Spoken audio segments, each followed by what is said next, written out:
Hello friends, स्वागत करता हूं आप सभी का हमारे इस चैनल पर एक बार फिर से। तो दोस्तों, आज के इस वीडियो में मैं आप लोग को ईवीएस टॉप मोस्ट एनसीईआरटी का यहां पर क्वेश्चन बताने वाला हूं, जो आप लोग के पेपर फर्स्ट के लिए सबसे इंपॉर्टेंट है। दोस्तों, यहां पर जितना भी आप लोग सवाल को देखेंगे, ये सभी के सभी आप लोग का पीवाईक्यू से लिया गया है। और दोस्तों, यहाँ पर जो होता है आप लोग का पीवाईक्यू का जो सवाल होता है ईवीएस का, ये ज़्यादातर आप लोग का रिपीट पर रिपीट हो रहा है। चाहे दोस्तों आप लोग को 5 साल या 10 साल का पुराना क्वेश्चन पेपर को उठा के देख लीजिए, ज़्यादातर आप लोग का क्वेश्चन जो है दोस्तों पीवाईक्यू से लिया जाता है। ठीक है, तो चलिए नंबर 1 के सवाल को हम लोग देखेंगे। नंबर 1 का जो सवाल है वो इस प्रकार है कि पर्वतारोहण के संबंध में कौन सा कथन यहाँ पर सही है। ऑप्शन 1 में दिया हुआ है कि पहाड़ पर चढ़ना समय धूप की चमक से बचने के लिए काला चश्मा को लगाया जाता है। ऑप्शन बी में है पर्वतारोही को लेने के लिए ऑक्सीजन का सिलेंडर ले जाना पड़ता है। ऑप्शन सी में है पर्वतारोही के जूतों में नुकीली कोल बर्फ से फिसलने में इसका बचाव करती है। और ऑप्शन डी में दोस्तों उपयुक्त सभी। तो दोस्तों, इस क्वेश्चन का राइट आंसर यहाँ पर हो जाएगा उपयुक्त सभी, क्योंकि ये सभी के सभी कथन दोस्तों यहाँ पर सही है। ठीक है, किसके संबंध में? पर्वतारोहण के संबंध में। आगे बढ़ेंगे नंबर 2 सवाल। नंबर 2 में आप लोग का सवाल है कि राष्ट्रीय विज्ञान दिवस से किस वैज्ञानिक की खोज की याद में इसको मनाया जाता है। ऑप्शन 1 में है सीवी रमन, ऑप्शन बी में है गैलीलियो, ऑप्शन सी में है न्यूटन और ऑप्शन 4 में है मेंडल। तो इस क्वेश्चन का राइट आंसर हो जाएगा दोस्तों राष्ट्रीय विज्ञान दिवस सीवी रमन की खोज की याद में इसको मनाया जाता है। तो ऑप्शन नंबर ए इस क्वेश्चन का राइट आंसर यहाँ पर हो जाएगा। आगे हम लोग बढ़ेंगे नंबर 3 सवाल की ओर। नंबर 3 में आप लोग का सवाल है कि निम्न में से किस जंतु के 2 दांत बहुत बड़े होते हैं परंतु वे खाने के काम में नहीं आते हैं। क्वेश्चन दोस्तों वेरी वेरी इंपॉर्टेंट, इसको लगा लीजिए, क्योंकि ऐसे टाइप का सवाल आप लोग का सीटेट के पेपर फर्स्ट में आते रहता है। ऑप्शन 1 में दिया हुआ है मगरमच्छ, ऑप्शन बी में दिया हुआ है चीता, ऑप्शन सी में है हाथी और ऑप्शन डी में है आप लोग का कुत्ता। तो इस क्वेश्चन का राइट आंसर हो जाएगा दोस्तों ऑप्शन नंबर सी। आप लोग हाथी के 2 बड़े बड़े दांत को देखे होंगे, जो बाहर से ही दिखाई देता है लेकिन वे खाने के काम में नहीं आते हैं। इसके मुंह के अंदर जो दांत होते हैं दोस्तों वही इसके खाने के काम आता है। तो ऑप्शन नंबर सी इस क्वेश्चन का राइट आंसर यहाँ पर हो जाएगा।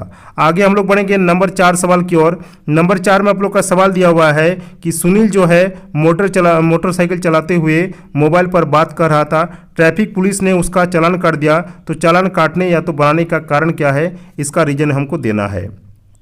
ऑप्शन 1 में दिया हुआ है कि ट्रैफिक पुलिस वाले से नमस्ते नहीं करना। ठीक है, ऑप्शन बी में दिया हुआ है कि मोबाइल पर बात करते हुए गाड़ी चलाना, ऑप्शन सी में दिया हुआ है बहुत तेज आवाज में बात करना और ऑप्शन 4 में दिया हुआ है इनमें से कोई नहीं। तो इस क्वेश्चन का राइट आंसर हो जाएगा दोस्तों सबसे राइट आंसर हो जाएगा ऑप्शन नंबर बी, यानी जब सुनील मोटरसाइकिल चला रहा था तो वो मोबाइल पर बात करते हुए चला रहा था। तो option B is the correct answer इस क्वेश्चन का हो जाएगा। आगे हम लोग बढ़ेंगे नंबर 5 सवाल। नंबर 5 सवाल आप लोग के लिए और एक इंपॉर्टेंट सवाल आ गया कि कौन सा पक्षी जो है घोंसला नहीं बनाते हैं। ऑप्शन 1 में है बया, ऑप्शन बी में है गोरैया, ऑप्शन सी में है गोडावन और ऑप्शन डी में है चील। तो इस क्वेश्चन का आपका राइट आंसर हो जाएगा दोस्तों ऑप्शन नंबर सी, यानी गोडावन एक ऐसा पक्षी है जो कि घोंसला नहीं बनाते हैं। इसके साथ आप लोग और एक याद रख लीजिएगा कोयल, जो कि ये भी अपना घोंसला नहीं बनाते हैं, बल्कि ये कौवा यानी कौवा के घोंसले में ये अपना अंडा देती है और कौवा जो है इसके अंडे को सेने का काम करती है। तो ऑप्शन नंबर सी इस क्वेश्चन का राइट आंसर यहाँ पर हो गया। आगे हम लोग बढ़ेंगे नंबर 6 सवाल की ओर। नंबर 6 में सवाल है कि प्राचीन कालीन मानव द्वारा शरीर ढकने के काम आते थे ऊन, ऑप्शन बी में है कपास, ऑप्शन सी में है पेड़ की पत्तियां व छाल, ऑप्शन डी में है इनमें से कोई भी नहीं। तो इस क्वेश्चन का राइट आंसर हो जाएगा दोस्तों प्राचीन कालीन मानव जो है अपने शरीर को ढकने के लिए पेड़ की पत्तियां व छाल को पहनने के काम आते थे। ठीक है, आगे हम लोग बढ़ेंगे नंबर 7। नंबर 7 में आप लोग का सवाल है कि खांगपा क्या है। ऑप्शन 1 में दिया हुआ है लद्दाख घाटी में पत्थर और गारे की ईंटों के घर, ऑप्शन बी में दिया हुआ है कि परिवहन का साधन, ऑप्शन सी में है थार मरुस्थल में बनाई जाने वाली झोपड़ियां और ऑप्शन डी में है दोस्तों इनमें से कोई भी नहीं। तो इस क्वेश्चन का राइट आंसर हो जाएगा दोस्तों ऑप्शन नंबर ए, यानी खांगपा जो है दोस्तों लद्दाख घाटी में पत्थर और गारे की ईंट के घर के बने होते हैं। ठीक है, तो ऑप्शन नंबर 1 इस क्वेश्चन का राइट आंसर यहाँ पर हो जाएगा। आगे हम लोग बढ़ेंगे नंबर 8 सवाल। नंबर 8 में आप लोग का सवाल है कि पटाखे छोड़ते समय रेणु के कपड़ों में अचानक आग लग गई, उसके कपड़े पिघलकर शरीर से चिपक गए, तो बताए उसके कपड़े किस प्रकार के रेशों से बने हुए थे। उसके जो कपड़े थे किस प्रकार के रेशों से बने हुए थे, कृत्रिम रेशों से, ऑप्शन 2 में है प्राकृतिक रेशों से, ऑप्शन 3 में है दोनों प्रकार के रेशों से और ऑप्शन 4 में दोस्तों दोनों प्रकार के रेशों में से कोई भी नहीं। तो दोस्तों उसका जो कपड़ा था वो कृत्रिम रेशा से बना हुआ था, क्योंकि इसीलिए दोस्तों उसका जो है शरीर से चिपक गया दोस्तों क्या उसका कपड़ा। ठीक है। तो ऑप्शन नंबर ए इस क्वेश्चन का राइट आंसर यहाँ पर हो जाएगा। आगे हम लोग बढ़ेंगे नंबर 9 सवाल। नंबर 9 में आप लोग का सवाल है कि निम्न में से कौन से पौधे व जंतु जल व जमीन दोनों पर रहता है। ऑप्शन 1 में है मछली, ऑप्शन 2 में है कछुआ, ऑप्शन 3 में है कमल और ऑप्शन 4 में है हाइड्रिला।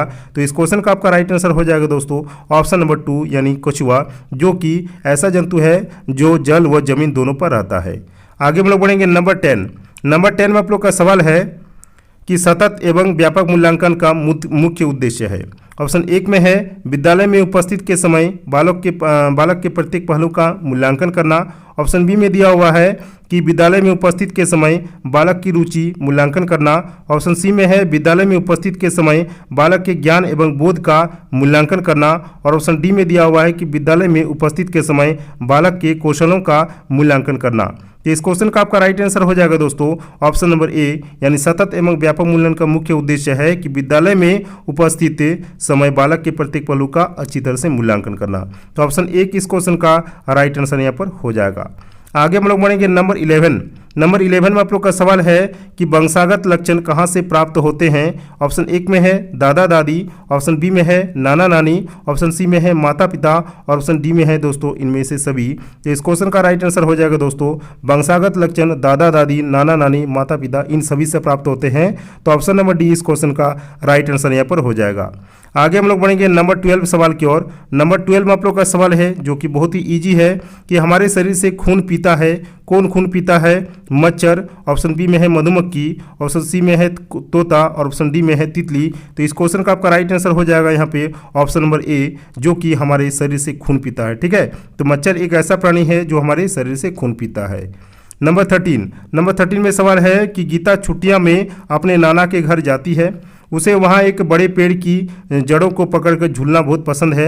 वो पेड़ कौन सा है ये दोस्तों बताना है। ऑप्शन 1 में है आम का, ऑप्शन बी में है बरगद का, ऑप्शन सी में है केले का और ऑप्शन डी में है अमरूद का। तो दोस्तों वो पेड़ हो जाएगा बरगद का, जो कि गीता क्या करती है छुट्टियों में नानी के घर में आती है और वहाँ पर वो बड़े पेड़ यानी बरगद का पेड़ को वो पकड़ कर झूलना पसंद करती है। तो वो पेड़ कौन सा हो जाएगा आप लोग का ऑप्शन नंबर बी यानी बरगद। आगे हम लोग बढ़ेंगे नंबर 14 में आप लोग का सवाल है कि पशु, पक्षी, मछली तथा मनुष्य की यात्रा के साधन क्रमशः कौन है। ठीक है, ऑप्शन 1 में है पैदल, उड़कर, तैरकर, यातायात के साधन। ऑप्शन बी में है पैदल, तैरकर, उड़कर, यातायात के साधन। ऑप्शन सी में है यातायात के साधन, उड़कर, उसके बाद आप लोग का है तैरकर और पैदल। ठीक है, ये तैरकर है, उसके बाद आप लोग का क्या है पैदल और ऑप्शन डी में है इनमें से कोई भी नहीं। तो दोस्तों इस क्वेश्चन का आपका राइट आंसर यहाँ पर हो जाएगा ऑप्शन नंबर बी। ठीक है, देखिए यहाँ पर पशु जो है दोस्तों वो पैदल चलते हैं, पक्षी जो है यहाँ पर ऑप्शन बी नहीं होगा दोस्तों, यहाँ पर ऑप्शन हो जाएगा आप लोग का ए। ठीक है, पशु जो है पैदल चलते हैं, पक्षी जो है दोस्तों उड़कर चलते हैं, मछली तैरकर और मनुष्य जो है यातायात के साधन के जरिए चलते हैं। तो ऑप्शन नंबर ए इस क्वेश्चन का यहाँ पे राइट आंसर हो जाएगा। ठीक है, चलिए आगे हम लोग बढ़ेंगे नंबर 15 में आप लोग का सवाल है कि प्राथमिक स्तर पर पर्यावरण अध्ययन के लिए कौन सी विधि प्रभावशाली है। ऑप्शन 1 में है योजना विधि, ऑप्शन बी में है कहानी विधि, ऑप्शन सी में है व्याख्यान विधि और ऑप्शन डी में है वाद विवाद। तो इस क्वेश्चन का आपका राइट आंसर हो जाएगा ऑप्शन नंबर बी यानी कहानी विधि। आगे हम लोग बढ़ेंगे नंबर 16 सवाल की ओर। नंबर 16 में आप लोग का सवाल है कि मादक पदार्थ में शामिल है, क्या क्या शामिल होते हैं मादक पदार्थ में। चरस, हशीश, ऑप्शन बी में है अफीम, गांजा, भांग, ऑप्शन सी में है हीरोइन, LSD और ऑप्शन डी में है उपयुक्त सभी। तो दोस्तों इस क्वेश्चन का आपका राइट आंसर हो जाएगा मादक पदार्थ में ये सभी चीज़ें शामिल होते हैं। तो ऑप्शन नंबर डी इस क्वेश्चन का राइट आंसर यहाँ पर हो जाएगा। आगे हम लोग बढ़ेंगे नंबर 17 में आप लोग का सवाल है कि लंबे समय तक निम्न में से किसके सेवन के कारण जबड़े की मांसपेशियां कठोर होकर सब म्यूकस फाइब्रोसिस नामक रोग हो जाता है। तो यह किसके सेवन के कारण होता है? मदिरा के सेवन से, ऑप्शन बी में है अफीम के सेवन से, ऑप्शन सी में है कोकीन के सेवन से और ऑप्शन डी में है गुटखा के सेवन से। तो दोस्तों इस क्वेश्चन का राइट आंसर हो जाएगा ऑप्शन नंबर डी यानी गुटखा के सेवन से दोस्तों सब म्यूकस फाइब्रोसिस नामक रोग हो जाता है जब इसको लंबे समय तक इसका सेवन किया जाता है। ठीक है, नंबर 18 में आप लोग का सवाल है कि गारो जनजाति कहाँ निवास करती है, यानी गारो जनजाति का मुख्य निवास स्थल कहाँ है। असम में, ऑप्शन बी में है मणिपुर में, ऑप्शन सी में है मिजोरम में और ऑप्शन डी में है मेघालय में। तो दोस्तों इस क्वेश्चन का आपका राइट आंसर यहाँ पर हो जाएगा मेघालय में, जो कि इसका खास निवास स्थल होता है दोस्तों गारो जनजाति का। नंबर 19 में आप लोग का सवाल है कि जूट है, ठीक है। जूट क्या है, लोक नृत्य का नाम है, जनजाति का एक प्रकार है, नदी घाटी का नाम है या कृषि का एक नया तरीका है, ठीक है। तो इस क्वेश्चन का राइट आंसर हो जाएगा ऑप्शन नंबर डी, यानी जूट जो है दोस्तों कृषि का एक तरीका है। नंबर 20 और हमारा लास्ट क्वेश्चन है आज का। देखिए 20 नंबर सवाल में क्या है कि गुजरात राज्य के विषय में निम्न में से कौन सा कथन सही नहीं है यानी नेगेटिव पूछा है। ऑप्शन एक में है यह तंबाकू का सबसे बड़ा उत्पादक है, ऑप्शन बी में है यह मूंगफली का सबसे बड़ा उत्पादक है, ऑप्शन सी में है यह नमक का सबसे बड़ा उत्पादक है और ऑप्शन डी में है यह दुग्ध उत्पादों का सबसे बड़ा उत्पादक है। तो दोस्तों इनमें जो कथन सही नहीं है वो इसका हो जाएगा यह तंबाकू का सबसे बड़ा उत्पादक है। ये दोस्तों यहाँ पर क्या हो जाएगा, नेगेटिव हो जाएगा और नेगेटिव का आंसर यहाँ पर नेगेटिव, ठीक है, क्योंकि गुजरात राज्य में दोस्तों तंबाकू को बैन कर दिया गया है। तो ऑप्शन नंबर ए इस क्वेश्चन का राइट आंसर हो जाएगा। चलिए दोस्तों यहाँ पर हम लोग का जो क्वेश्चन का सिलसिला था यहाँ पर खत्म हो गया। 20 क्वेश्चन आप लोग को दिखा दिए। वीडियो अगर आप लोग का अच्छा लगा तो वीडियो को एक लाइक कीजिएगा। चैनल पर अगर पहली बार आए हैं तो चैनल को एक सब्सक्राइब कीजिएगा। मिलते हैं नेक्स्ट वीडियो में किसी और टॉपिक के साथ, तब तक के लिए जय हिंद, जय भारत, वंदे मातरम।